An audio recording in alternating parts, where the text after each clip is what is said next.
Welcome back. When you start to use WordPress, you'll find installed a particular plugin called Akismet.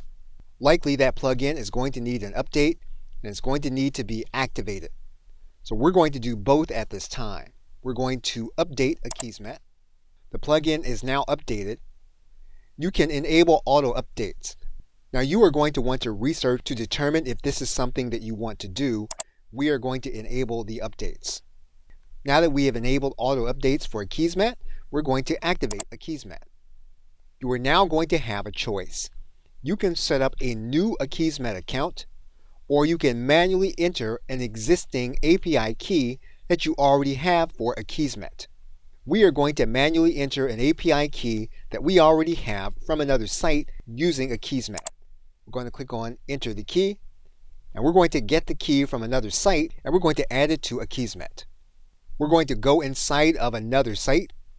We're going to click on the settings. That API key is now grayed out. We're going to copy it, and we're going to head back to our site.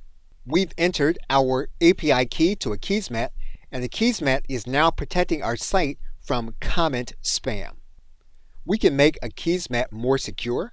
We can customize Akismet with 2 other features, or we can leave the default features. We're now going to click Save Changes, and we have now completed our setup of Akismet. Okay, so with that, thanks, and I will see you in another video.